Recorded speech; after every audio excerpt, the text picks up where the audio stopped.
오늘 그 어린이 주일을 맞이해서 자녀 양육의 문제를 좀 다뤄보겠습니다. 우리가 다루고자 하는 이 자녀 양육의 문제는 현대 사회가 가지고 있는 이 고질적인 문제의 근원지라 할 수 있을 만큼 중대한 문제입니다. 오늘날 사회에서 벌어지는 부도덕하고 비인간적인 문제들 대부분이 잘못된 자녀 양육에서 비롯됐다고 할 수 있기 때문입니다. 엄밀히 말해서 하나님의 목적에서 벗어난 자녀 양육으로 발생했다라고 확신할 수 있어요. 그러하기에 이 문제는 자녀를 둔 부모뿐만이 아니라 그 밖의 모든 사람들도 관심을 기울여야 될 문제입니다. 특별히 신자라면 더욱 그래야 합니다. 자신이 결혼하지 않았다라는 이유로 또는 자녀가 없다는 이유 등으로 이 주제가 자신과 무관하다라고 생각해서는 안 됩니다.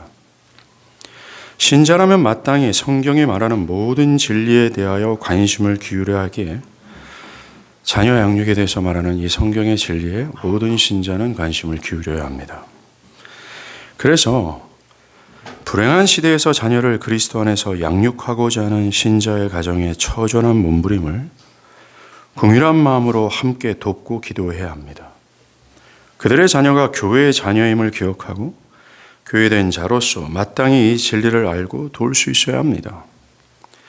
나아가 이 사회를 향해서 자녀 양육에 대한 하나님의 그 올바른 길을 제시할 수 있어야 한다는 것이죠. 자, 보겠습니다. 결혼에 처음 가는 목적이 무엇입니까? 결혼에 처음 가는 목적은 그리스도와 교회의 언약적 관계를 계시하는 바로 그것이죠. 그리고 그 다음 가는 목적은 아이를 출산하는 것입니다. 아이를 낳는 것은 하나님이 본래부터 계획하셨던 창조의 질서이며 동시에 하나님의 명령입니다. 창세기 1장 26절에서 28절 하나님이 그들에게 복을 주시며 하나님이 그들에게 이르시되 생육하고 번성하여 땅에 충만하라 땅을 정복하라. 노아 홍수 이후에도 하나님이 노아와 그들의 아들에게 복을 주시며 그들에게 이르시되 생육하고 번성하여 땅에 충만하라. 심판 이후에도 자녀를 낳는 것은 변경되지 않은 하나님의 계획이며 명령이기에 언제나 선하고 좋은 일입니다. 시편 127편 4절과 5절 보라 자식들은 여호와의 기업이요 태의 열매는 그의 상급이로다. 젊은 자의 자식은 장사의 수중의 화살 같으니 이것이 그의 화살통에 가득한 자는 복되도다. 구약뿐만이 아니죠. 신약에서 예수님보다 아이들을 기뻐하는 사람들이 없을 정도였습니다. 이와 같이 성경은 아이들을 낳고 기르고 축복하는 일은 뛰어난 일에 뛰어난 가치를 부여하고 또한 이것이 하나님이 인류를 향한 명령이며 창조의 질서임을 밝힙니다. 그래서 이 명령에 순종하여 아이들을 여러 명 낳는 것은 하나님의 영광을 위한 일이다 라고 우리가 말할 수 있습니다. 이처럼 자녀를 출산하는 일은 가치는 일이 맞습니다. 그러나 더 중요한 것은 출산을 한 자녀를 그리스도의 제자로 양육하는 것이 더욱 중요합니다. 단순히 지구상에 더 많은 인구를 보태는 것이 아닙니다. 핵심은 지구상에 그리스도의 제자의 수를 늘리는 것입니다. 이것의 방법은 아이를 낳고 주 안에서 그들을 양육하는 것이죠. 주의 말씀으로 자녀가 회심한 자가 되기를 추구하고 이후에도 하나님 말씀 안에서 제자가 되기를 위해 힘쓰는 것입니다. 이것이 자녀를 출산하고 양육하며 축복하는 궁극의 목적이에요. 그런데 우리의 현실은 아이들이 그리스도의 제자로서 세워지는 것보다는 좋은 학교, 좋은 직업으로 안정된 삶을 살아가는 것에 우리의 생각이 매몰되어 있습니다. 아이들이 좋은 환경에서 뛰놀고 좋은 사람들 사이에서 도덕적인 사람이 되는 것에 기울인 나머지 이 부모님들의 생각 속에는 아이들을 회심하는 것, 아이들이 제자가 되는 것에 대한 의식이 희미해지거나 어떤 분들은 아예 없습니다. 그런 부모가 신앙적으로 자녀들을 양육하는 수준은 그저 스마트폰을 안 하도록 하는 거, TV 시청을 안 하도록 하는 거, 세속에 물들지 않도록 경계해주고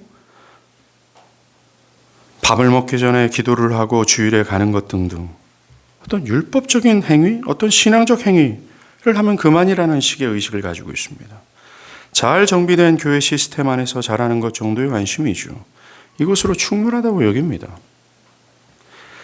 자녀들의 진정한 변화, 즉 그의 견해와 정신이 하나님의 뜻과 일치하여 하나님 외에 다른 것을 섬기지 않는 참된 회심자가 되어서 자신의 전생애를 그리스도께 드리는 제자가 되는 것에 대해서는 관심이 없습니다.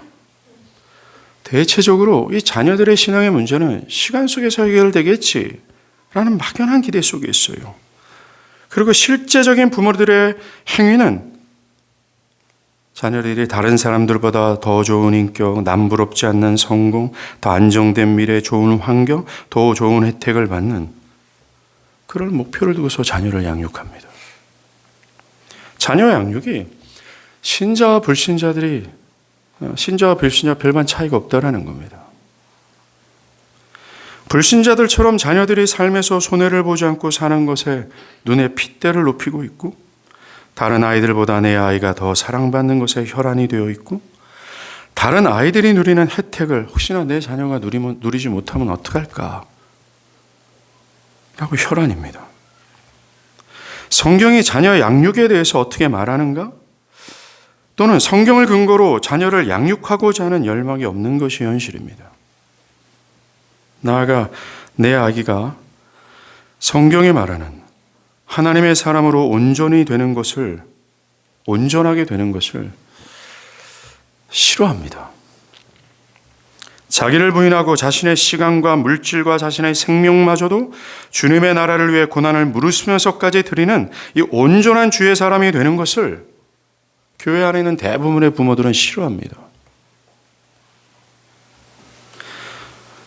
그것은 내가 할 테니까 너는 공부하고, 그 희생 내가 너 대신 할 테니까 그것은 너는 그냥 공부만 하고 세상에 성공한 사람만이 되거라 라는 식이죠. 이러한 의식은 부모가 좁은 문으로 들어가기를 힘쓰라는 성경이 제시하는 참된 신앙을 거칠게 여기고, 이 사회와 잘 어울리는 실용적인 기독교를 지향하는 흐름을 따르는 데 그 원인이 있어요. 근본적인 원인은 이처럼 부모가 성경에 말하는 올바른 신앙에 대한 무지와 무관심이 그 원인입니다. 이 무지한 부모들이 가지는 자녀 양육의 태도는 분명합니다. 영원하신 하나님을 알고 그 기뻐하는 회심을 추구하도록 하는 것이 아니라 썩어질 것으로 자녀를 인도하는 것입니다. 당연한 것 아니겠습니까? 어떻게 인간의 영혼의 가장 중요한 필요가 죄인이 의롭다함을 얻는 것을 경험하지 못한 부모가 어찌 그것의 중요성을 자녀들에게 말해줄 수 있겠어요? 그 무엇보다 하나님과 화목하게 되는 것이 인생의 가장 시급한 것임을 깨닫지 못한 부모가 하나님과 원수된 자녀가 하나님과 화목하게 되는 것을 가장 급한 일로 여길 수 있겠습니까? 어떻게 저 하늘의 영원한 것을 맛보지 못한 부모가 어떻게 그것의 소중함을 자녀들에게 말할 수 있겠어요? 가장 가치 있고 영원한 기쁨을 경험하지 못한 부모가 자녀에게 그것을 추구하라고 말할 수 있겠습니까? 모든 부모는 자신이 경험한 세계에서 가장 소중한 것을 자녀에게 물려주고 싶어 합니다. 누가 아들이 생선을 달라 하는데 생선 대신 뱀을 주겠습니까? 부모가 자녀에게 가진 최고의 어떤 최선을 주고자 하는 것은 당연한 이치입니다. 그래서 하늘의 영광을 모르고 돈과 명예와 권력이 자신의 경험 세계에서 가장 소중한 가치라고 여기는 부모는 자녀들에게 그것이 있기를 바랄 것이고, 인생 속에서 경험한 아름다운 자연과 좋은 차와 좋은 환경을 소중한 가치로 여기는 부모는 그것들을 자녀들에게 줄 것이고, 건강을 잃은 부모는 자녀들이 건강하기를 바랄 것이고, 열등감 속에서 자라난 부모라면 자녀들이 우울감 속에서 살아가기를 바랄 겁니다. 자신의 경험 세계에서 가장 소중하게 여긴 것이 세상의 부와 명예라고 여긴다면 당연히 자녀들에게 그것을 전수하고자 할 겁니다. 이처럼 부모는 자신의 경험 세계에서 최고와 최상의 기쁨과 행복을 자녀들이 맛보기를 바랍니다. 그것이 부모의 자연적인 정서 아니겠습니까? 그렇다면 세상의 부와 명예를 배설물로 여길 정도로 그리스도를 아는 지식이 가장 고상함을 아는 부모라면 자녀들에게 무엇을 요구하고 무엇을 주고자 하고 그 자녀가 무엇을 가져보자 그렇게도 갈망할까요? 그리스도를 그 무엇보다 기뻐하는 부모라면 마땅히 자녀들에게 그것을 주고자 하고 자녀들이 그것을 소유하기를 바랄 것이고 만약에 그 자녀가 그 가장 뛰어난 기쁨과 가치되고 영광스러운 그 그리스도를 가지지 못한 상태에 있다면 그 자녀가 아무리 잘 나간다 할지라도 그를 이 세상에서 가장 불쌍한 자고 가련한 자로 여기며 그를 긍휼히 여기는 마음으로 하나님께 간청 무릎을 꿇고 애간장을 태우면서 하나님께 구할 것이 당연하지 않겠습니까? 그런데 오늘날 대부분의 교회 안에 있는 부모들이 자녀들이 대학에 떨어지는 것은 슬퍼해도 자녀가 의롭게 되지 못하는 것 때문에 슬퍼하는 부모들은 별로 없습니다. 자녀들이 결혼하지 못하는 것에 안달하는 부모들이 있어도 자녀들이 진정한 그리스도와의 결혼을 하는 이 영적 결혼을 하지 못한 상태에 있는 것에 대해서 안절부절하는 부모들은 별로 없습니다. 자녀들이 나보다도 하나님을 기뻐해서 나보다도 하나님을 너무나 사랑해서 나의 시간과 물질과 나의 현재와 미래를 통으로 아까워하지 않고 하나님께 기꺼이 드리는 그 영광스러운 온전한 하나님의 사람이 되는 것을 기뻐하기보다는 야야야야 그렇게 교회 너무 깊이 들어가면 안 된다. 야야 교회 그렇게 열심히 하면 안 된다. 그 기조 속에서는 혹시나 교회 일 때문에 공부하는 시간이 뺏길까 봐 때로는 그렇게 하게 되면 자녀와 가진 물질에 손해를 밀까 봐 한절부절하는 부모들은 너무나도 많습니다.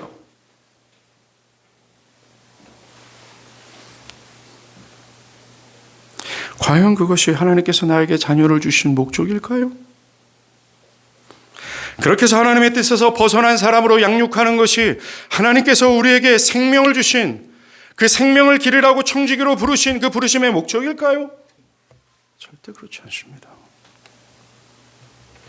우리는 이 하나님의 목적에서 벗어난 이 자녀 양육에서 돌이킬 수 있어야 돼요. 그러한 양육은 말입니다. 하나님의 목적에서 벗어난 이 자녀 양육은 말입니다. 또 한 명의 멸망자를 양육하는 것뿐이에요. 노심초사 자녀들의 성공을 위해서 정말 불철주야에 힘썼지만 그 노력은 그 자녀를 멸망자로 지옥의 형벌로 이끄는 것밖에는 안 됩니다.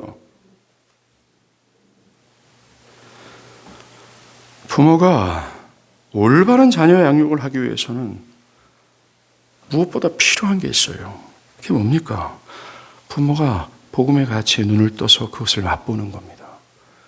참된 회심이라는 것이죠. 이것이 무엇보다 선행해야 합니다.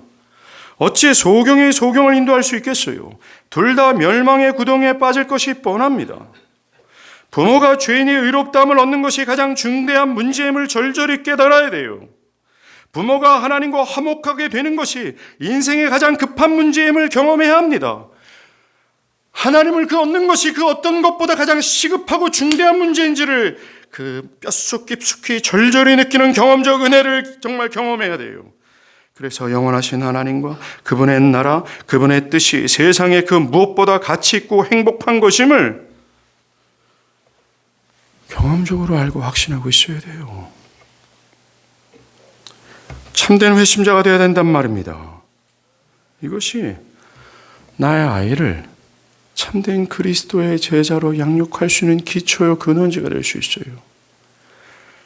궁극의 힘이라는 것입니다. 자녀가 하나님의 창조 질서에 순복하여 하나님을 영화롭게 하는 첫 걸음이에요. 아이를 멸망자로 양육하는 것이 아니 영생하는 자로 양육하게 되는 기초입니다. 이것이 없이는 불가능합니다. 그래서 아직까지 결혼하지 않는 분들에게 부탁합니다. 여러분이 참되게 회심하기 전까지는 여러분이 그리스도를 아는 지식이 가장 고상하게 될 때까지는 결혼을 좀 미루십시오.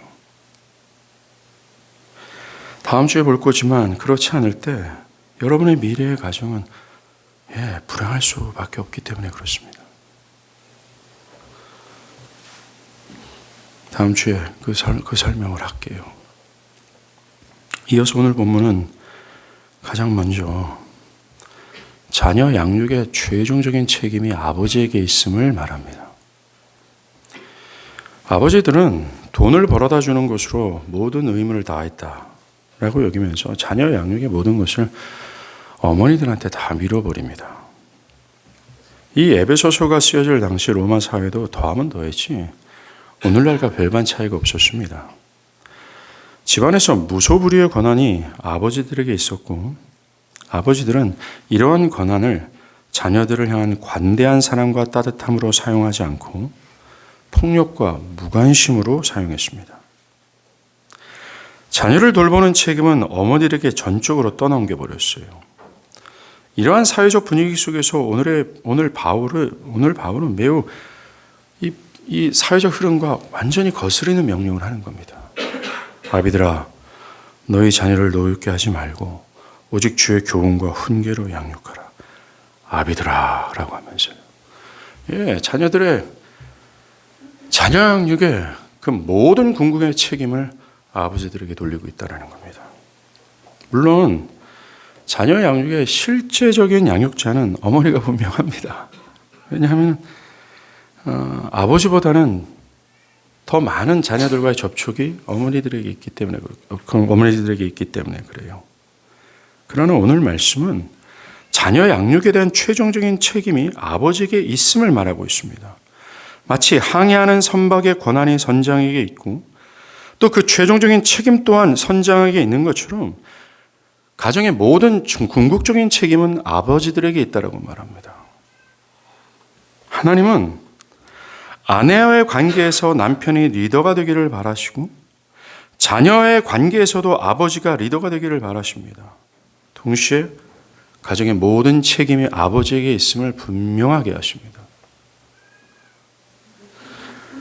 아버지들은 가정에서 발생하는 모든 어렵고 눈물겨운 모든 상황들에 대해서 책임을 질 수 있어야 합니다. 나의 아내와 자녀들이 배고파 울 때 투잡을 들이든 쓰리잡을 떴든 자기의 모든 자존심을 다 무너뜨리고 장바닥에 가서 구걸하면서까지 가정들을 책임져야 될 그 몫이 아버지들에게 있어야 한다는 거예요. 저는 우리 교회 자매들한테 어떤 형제가 좋은지에 대해서 여러 차례 얘기하는 적이 있어요. 참된 그리스도인입니다. 그것이 가장 중요한 자격 조건이죠.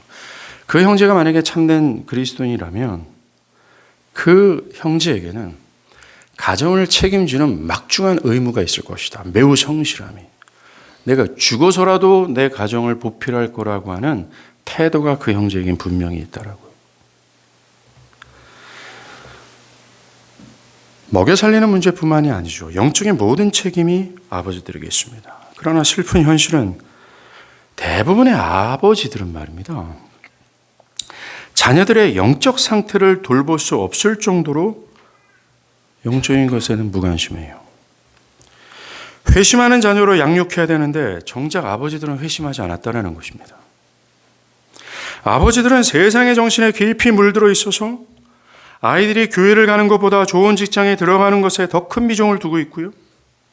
아이가 회심하는 자가 되기보다는 세상에서 성공하는 자가 되기를 바라는 것이 대부분의 아버지들입니다. 아이들이 매우 중요한 임용고시나 어떤 국가고시를 앞두고 있을 때 엄마들이 예배는 참석하고 공부를 해야 되지 않겠냐라고 하더라도 옆에 있는 아버지들은 교회 안 가도 되니까 공부해라 라는 식입니다. 오늘 보면은 그것을 책망하고 있고 아버지들에게 자녀를 제자로 양육하기 위해서 주의 교훈과 훈계로 자신을 다스려야 함을 명령합니다. 집안의 머리는 남편이에요. 자녀를 기름에 있어서 주된 책임이 그에게 있는 겁니다. 아내에게 있어서는 희생적이면서 관대한 리더십을 베풀고 자녀 양육에 있어서는 아내와 힘을 합쳐서 단호함과 부드러움의 리더십을 발휘해야 되는 거죠. 자녀들은 아버지들이 자녀들의 죄됨에 대한 단호함과 그 죄를 덮어주는 관대한 사랑을 경험함으로 만인의 아버지 하나님의 공유와 은혜를 맛보는 거예요. 이것은 어머니 홀로 아이들을 양육하는 것에서도 적용이 됩니다. 그 자녀 양육의 전적인 책임은 어머니에게 있습니다. 할아버지나 할머니에게 있는 것도 아니고 삼촌과 이모에게 있는 것이 아닙니다. 어머니에게 있습니다. 아버지같이 어머니가 주의 교훈과 즉 그의 말씀과 진리를 알고 그것을 따라 자녀를 인도하는 것이 필요해요. 이제 바울은 어떻게 자녀를 양육해야 되는지를 말해주죠. 먼저는 피해야 될 사안을 말하고 이어서는 적극적으로 해야 될 사안을 말합니다. 먼저 피해야 될 사안을 말하는데 피해야 될 사안이 자녀를 노엽게 하지 말라 이겁니다. 즉 자녀를 화나게 하지 말라라는 뜻입니다. 사실 이것은 흔히 우리가 저지르는 실수죠. 이건 득보다 실이 큽니다. 왜 하필 노엽게 하지 말라는 것일까요? 왜냐하면 이 분노는 말입니다. 모든 선한 감정을 빼앗아가기 때문입니다. 그동안 간직하고 있었던 부모에 대한 선한 감정들, 긍휼, 사랑 등을 모두 사라지게 하기 때문에 그래요. 뿐만 아니라 좋은 추억마저도 다 집어삼켜버립니다. 그래서 부모와의 관계를 어그러지게 하죠. 관계의 어그러짐은 더 이상 어떤 교훈도 훈계도 먹히지 않는 장벽을 만들어내요. 결국 자녀를 주의 교훈과 훈계로 양육하지 못하게 만들어버립니다. 분노가 말이죠. 정말로 올바른 훈육을 하지 않으면 반발심을 자극해서 분노와 양심을 품게 만들기를 쉽습니다. 이것은 어린 자녀들에게 해당되는 말일 수도 있어요. 말입니다. 그러나 어느 정도 성장한 자녀라면 여러분처럼 말이죠. 분노를 표출하는 부모님을 너그러이 이해할 수 있는 것 또한 동시에 있어야 합니다. 왜 그럴까요? 부모님이 하나님이 아니기 때문에 그렇습니다. 부모들은 자녀가 어리면 어릴수록 우리는 자녀의 분노와 양심을 자극하지 않는 한도 내에서 훈육해야 돼요. 자존심을 너무나 뭉개면서까지 때로는 그 아이가 잘못을 인정할 때까지 그 아이의 잘못을 송곳, 아주 날카로운 송곳처럼 여기저기를 매우 세밀하게 드럽하면서 아이들의 자존심을 그렇게 뭉겨가면서까지 훈계할 필요가 없다라는 것입니다. 당장 눈앞에서는 그것이 시정될지 모르지만 아이의 마음에는 아픔과 거리를 멀어지게 해요. 자녀를 노엽게 하지 말라는 이 말씀에는 세 가지의 의미를 찾을 수 있습니다. 첫째는 부모가 가진 권위를 억제하라는 말이에요. 오늘 본문은 부모가 하나님이 아니라는 말을 하고 있는 겁니다. 동시에 부모의 권위를 무분별하게 행사하는 것이 아니라 억제해야 됨을 말합니다. 절제하고 온화하고 인내하는 교육과처럼 돼야 된다는 거예요. 이 본문이 쓰여질 당시 로마 사회는 아버지들에게 절대적인 권위가 있었습니다. 독재자와 같았죠. 아버지에게는 처벌권이 있을 뿐만 아니라 건강하지 않는 아이를 버릴 정도로 자기 자녀에 대해서 마음대로 하는 사회적 분위기가 있었어요. 자녀를 종으로 팔 수도 있었고 심지어 사슬에 묶은 채 그의 밭에서 일하도록 할 수 있었습니다. 심지어 자기 아이를 사형에 처할 수도 있었어요. 성경은 이런 무절제하고 왜곡된 권위를 부정하며 부모들에게 그들의 권위를 억제하도록 말하고 있는 겁니다. 부모가 자신의 권한을 억제하지 않을 때 자녀들의 감정을 무시해버려요. 절제되지 않은 말이 막 튀어나옵니다. 자신의 말과 행동이 제어되지 않아서 분노의 감정이 막 여과 없이 표출이 되죠. 그러한 권위의 오용으로 자녀들의 감정은 반발심을 일어나고 결국 자녀들의 마음을 굳게 닫게 합니다. 부모는 자녀들이 하나의 인격체라는 사실을 기억해야 돼요. 그 내면이 다치지 않도록 주의해야 하는 겁니다.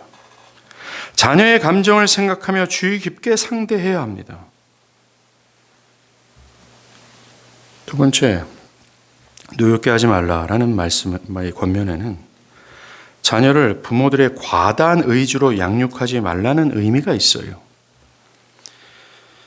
분명히 자녀가 변화되고 더 도덕적이고 더 영적인 사람이 되는 것을 갈망하는 것 마땅합니다. 그러나 그 요구를 강압적이고 거칠고 윽박지르거나 또는 수치를 지적하면서까지 자녀의 변화를 요구하는 것은 옳지 않습니다. 그거는 분노를 일으킬 수 있어요. 우리는 복음적 사랑으로 자녀의 변화를 추구할 수 있어야 됩니다. 이게 제일로 어려워요. 그 모델이 바로 그리스도였습니다. 그리스도께서 교회를 사랑하셨던 방법이에요. 그리스도는 교회가 더 영적이고 거룩해지기를 요구하기 위하여 십자가에서 피를 흘리셨습니다. 자기를 희생하면서 교회가 변화되기를 추구하신 거죠. 자기를 부정하고 자기가 도리어 죽음으로 교회가 거룩해 되기를 추구했다라는 겁니다. 교회가 아직 죄인되었을 때에 그리스도는 그 죄인을 위해 자기를 부정하시고 자기의 생명을 주시면서 변화를 요구하셨습니다. 이렇게 하라는 것입니다. 자녀의 변화를 갈망하는 옳은 방법은 하나님의 말씀을 깨닫고 하나님의 전적인 은혜로 자녀가 변화되기를 무한한 인내 속에서 기다리며 사랑 속에서 기도하는 거예요. 여기 앉아있는 대부분의 자녀들은 이게 얼마나 어려운지 사실 모릅니다. 자녀들이 왠지 아세요? 못돼 처먹어서 그래요. 사실 웬만한 대부분의 부모님들은 말입니다. 간절히 인내하고 하나님께서 이 영혼을 어찌하기를 바라는 그 기도가 다 내재되어 있어요. 자녀들은 말입니다. 그걸 몰라요. 순간 화를 내는 그 표면적인 모습을 보고서 우리 엄마는 하나님의 뜻에 순종하지 않네. 이따위로 말하고 있죠. 여러분들 어버이날에 부모님께 전화하면서 부모님 사랑합니다 이런 말씀 마시고요. 여보세요 하면 어머니 죄송합니다 라고 말해야 되는 게 우리예요. 우리 형제들 중에 사형제를 낳은 가족이 있잖아요. 사형제. 그래서 제가 그 형제들에게 뭐라 그래요? 그냥 집에 찾아가면 그냥 처음 엄마 죄송합니다 라고 하면서 그냥 거기서 잠깐 있다 이렇게 얘기합니다. 주께서 나의 자녀의 전인격을 다듬어 가시기를 간구하고 기도하고 간절히 기다리는 거예요. 여기서 꼭 기억해야 될 것은 기도가 여기에 꼭 끼어 있다는 것을 명심하십시오. 기도가 없이는 아무것도 안 됩니다. 이 방법은 자기의 힘을 부정하는 겁니다. 자녀를 자신의 권위와 힘으로 고쳐보겠다라는 과도한 의로를 절제하고 그 힘이 하나님께 있음을 믿고 하나님을 전폭적으로 의지하는 거죠. 보이지 않는 하나님께서 하나님의 때에 그 자녀를 변화시키기를 마냥 기다리고 인내하면서 그냥 입 벌리고 기다린다는 거 그 말을 뜻하는 게 아니죠. 간절히 기다리는 것처럼 어려운 일은 없습니다. 오늘 본문에 그것을 억제할 뿐만 아니라 주의 교훈과 훈계로 양육하라고 분명히 제안하잖아요. 주의 교훈, 즉 진리와 훈계, 하나님의 뜻을 알고 그 하나님의 뜻에 벗어났을 때 아이들을 책망하는 그 훈계로 양육하라고 분명히 제안하고 있습니다. 그런데 대부분의 부모들은 주의 훈계와 교훈으로 양육하기보다는 자신들의 욕심으로 자녀를 양육하고자 합니다. 자신의 목표를 이루기 위해서 과다한 의지로 자녀들을 내몰죠.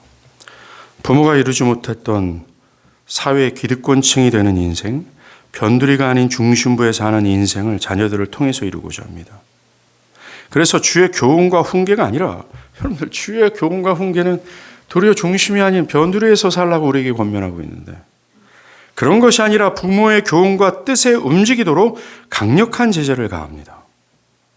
때로는 매우 조용히 신사적으로 자녀들을 매우 아끼고 사랑하는 것처럼 말하면서 자녀들을 자신의 뜻대로 자신의 의도대로 양육하죠. 대부분 부모들이 자녀를 집착하면서 내모는 방향이 이런 방향 아닙니까?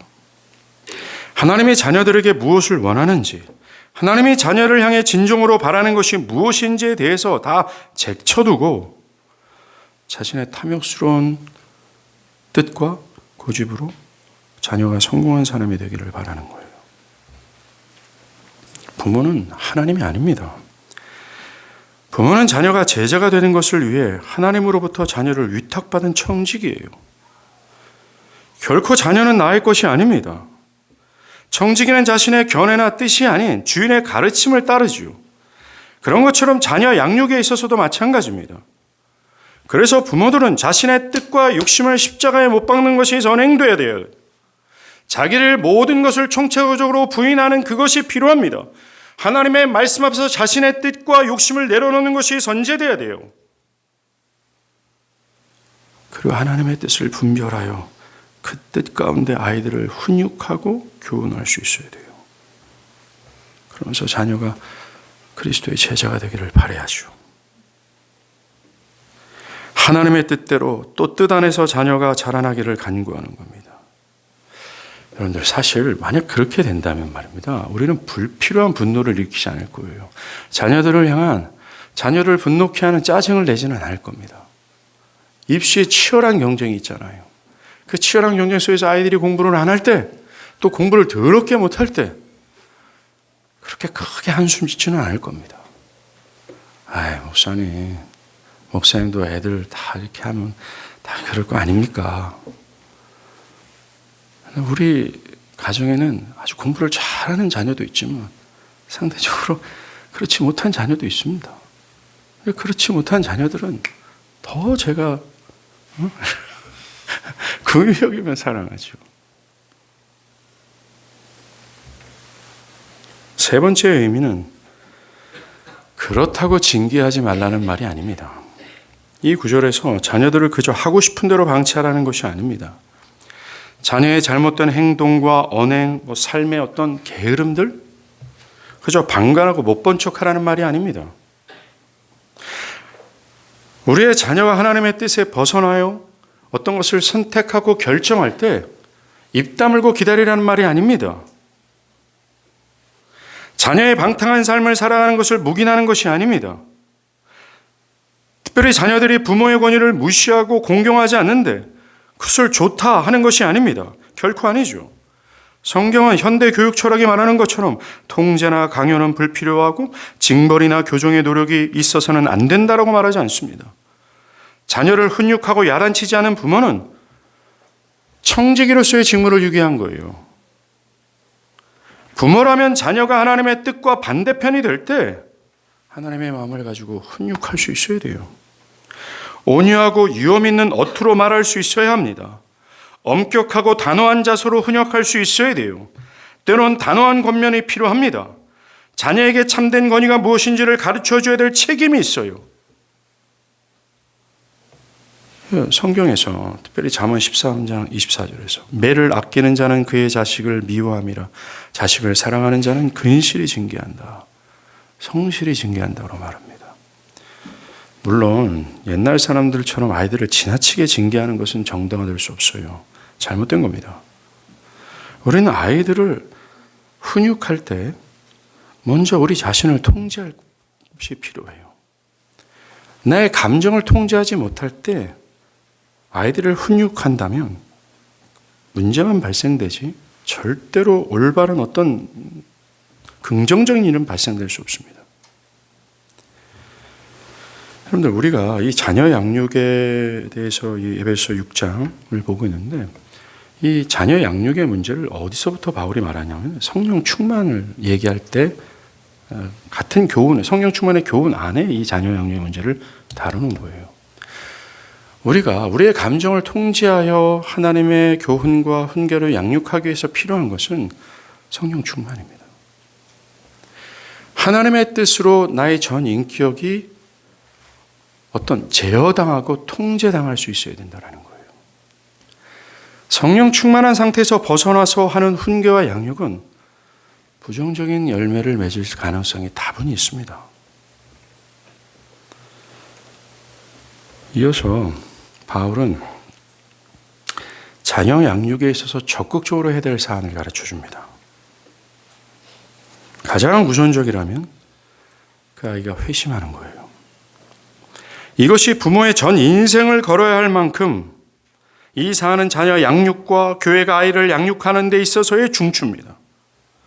우리 모두는 우리 아이들이 회심하여 하나님을 참되게 알고 하나님이 마땅히 경외를 받는 자로서 여기며 살아가는 자로 양육해야 돼요. 그것을 위해서 사도 바울은 주의 교훈과 훈계로 양육하라는 겁니다. 네, 주의 훈계와 교훈으로 양육하라. 궁극적으로 그리스도의 제자가 되라는 것이죠. 하나님의 뜻을 분별하고 그것을 받아들여서 그대로 살아가는 제자로 양육하는 겁니다. 주께서 우리에게 자녀를 허락하신 목적이 바로 그것이에요. 이런 하나님의 창조의 질서에 순응하며 살아간다면 첫 아담이 하나님의 말씀에 순응하여 살아갈 때 그들은 기쁨과 안식 속에 있지 않았습니까? 그런 것처럼 자녀 양육이 하나님의 목적 안에 분명히 있고 그 목적의 방향성을 가지고 그것을 추구한다면 자녀 양육은 여러분들에게는 기쁨과 위로가 될 거예요. 자녀 양육은 큰 보람을 갖는 은혜가 될 겁니다. 만약에 이 목적에서 벗어나서 자녀를 양육하게 된다면 자녀 양육은 여러분들에게 큰 상처와 치열함 그것밖에 안 될 겁니다. 우리는 자녀를 세상의 성공자로 양육하도록 부름받은 자가 아니에요. 남부러운 인생을 살아 저 평창동에 사는 사람과 가문과 연을 맺는 그런 사람으로 양육하고자 하나님이 우리에게 자녀를 주신 것이 아닙니다. 전문 직업인으로 살아가도록 자녀를 양육하도록 우리를 부르신 것이 아니에요. 하나입니다. 그리스도의 제자예요. 우리는 자녀 양육의 성공과 실패를 여기서 가늠할 수 있습니다. 만약에 여러분들의 자녀를 그리스도를 모르는 자녀를 양육했다면 여러분들의 자녀 양육은 실패입니다. 반대로 이 세상에서 별 볼 일 없는 자로 살아가는 것처럼 보인다 할지라도 그가 그리스도를 안다면 여러분들의 자녀 양육은 성공이죠. 만약에 나는 실패자인가 라고 생각하는 분들이 있다면 하루속히 돌이켜 하나님의 은혜를 구하십시오. 여러분들이 할머니가 되었다 할지라도 하나님의 뜻대로 선회하여 자녀를 하나님의 뜻대로 양육하도록 하십시오.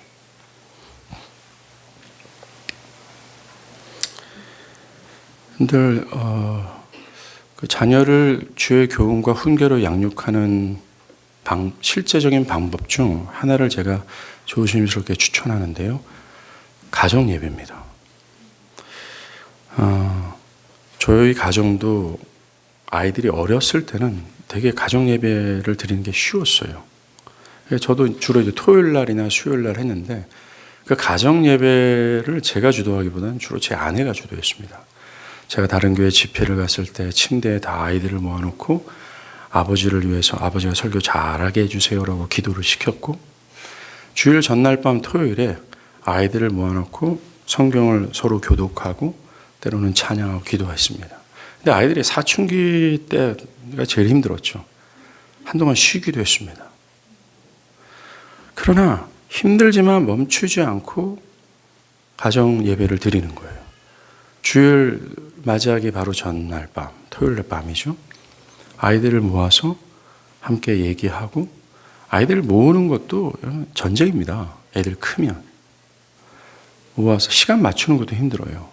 모아서 얘기하고 함께 기도하고 주일을 준비하는 것 정도라도 한번 해보십시오. 저도 이것을 자신감 있게 얘기하지 못하는 게 저도 때로는 하기 싫거든요. 주로 제 아내가 적극적으로 이것을 하면서 제가 이렇게 따라가는 근데 그게 은혜가 있더라고요. 한번 해보십시오. 그리고 제가 이 자녀 양육에 있어서 몇 가지 당부를 드리고 싶어요. 이거는 유아 세례 교육을 할 때도 제가 언급했던 내용인데 첫째는 여러분들이 자녀들을 그리스도의 제자로 양육하기 위해서 진짜 필요한 첫 번째는 부모가 행동으로 본을 보여줘야 됩니다. 이것만큼 좋은 길이 없어요. 최적의 길입니다. 저 개인적으로도 주의 뜻대로 살아가는 것을 저희 어머니로부터 대부분 전수를 받았습니다.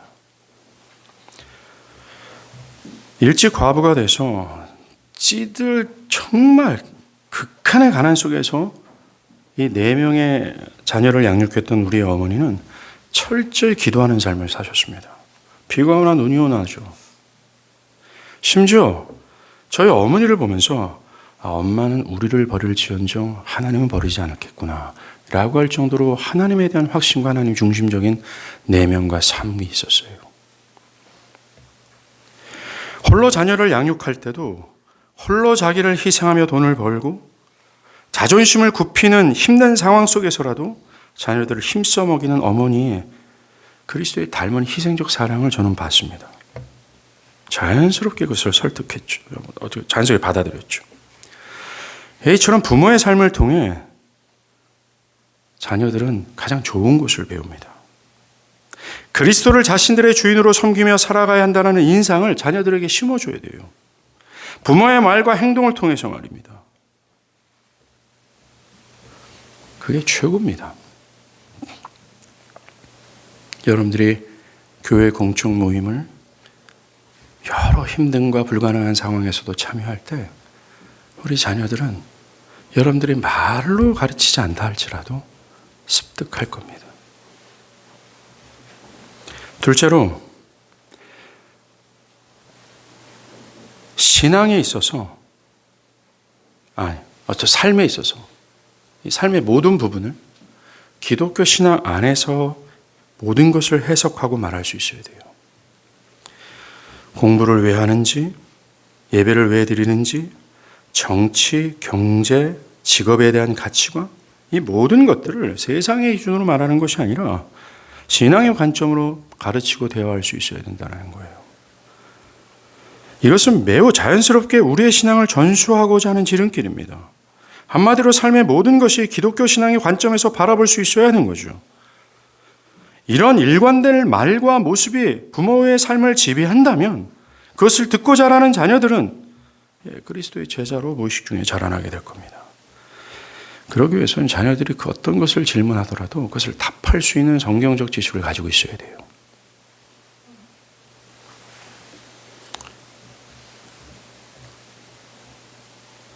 자녀들이 아빠, 이런 일이 왜 일어난 거야? 내가 공부하는 이유가 뭐야? 아빠는 학교에서 이런 걸 배우는데 내가 어릴 때 들었던 그 성경의 이야기가 충돌되는데 그것은 어떻게 되는 거야?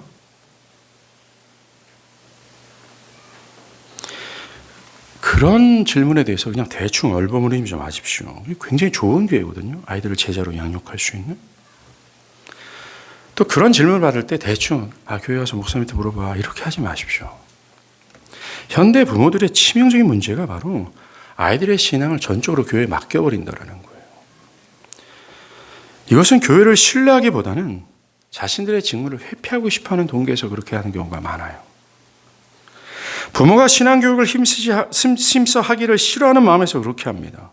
교회 그냥 맡기고 교회를 향해서 콩나와라 팥나와라는 식이죠. 아닙니다. 자녀의 신앙의 대부분의 목숨, 포지션은 부모들에게 있어요. 그 다음 교회입니다.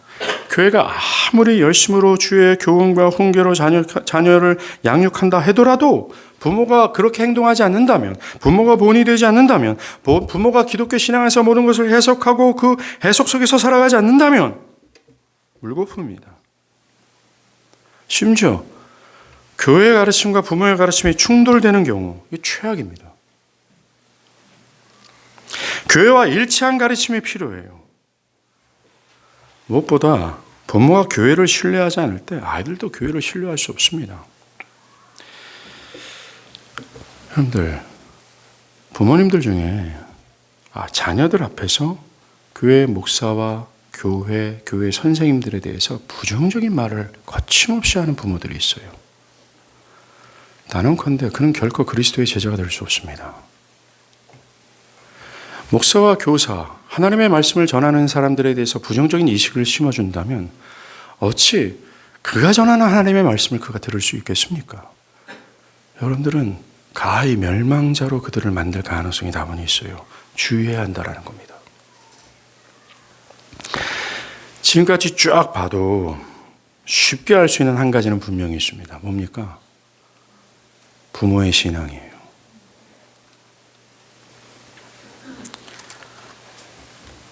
자신의 신앙에 집중하지 못하는 부모들의 자녀들에게는 소망이 없습니다.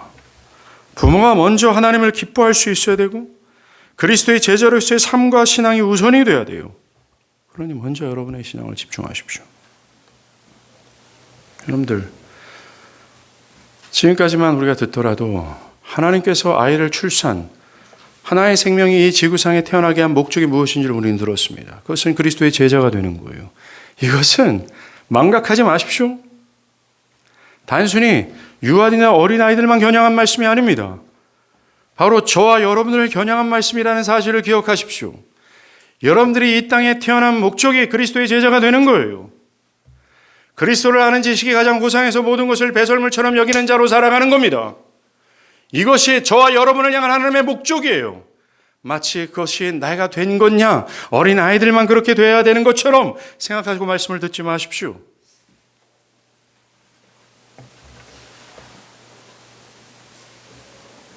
마지막으로 이 자녀 양육이 그리스도의 제자가 되는 것이라면 이것은 한 가정에만이 아니라 이것의 책임은 교회 전체로 확장될 수 있어야 돼요. 아직 결혼하지 않거나 자녀가 없는 분들도 책임이 있다는 겁니다. 교회 안에 있는 모든 어린아이들은 한 가정의 자녀만이 아니라 교회의 자녀라는 사실을 기억하셔야 돼요. 그래서 여러분들이 그 모든 어린이들이 나의 자녀로 삼고 그들을 양육할 의무가 있다는 겁니다.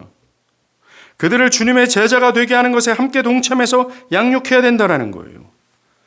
예, 교회에서 자라는 아이들은 다 저와 여러분의 자녀들입니다. 그들을 사랑하고 교제하고 양육해야 될 의무가 한 가정에만 있는 게 아니라 교회 전 구성 안에 있어요. 오늘날 아이들을 출산하기를 꺼리는 여러 이유 중 하나가 홀로 아이를 양육해야 되는 부담 때문 아니겠습니까?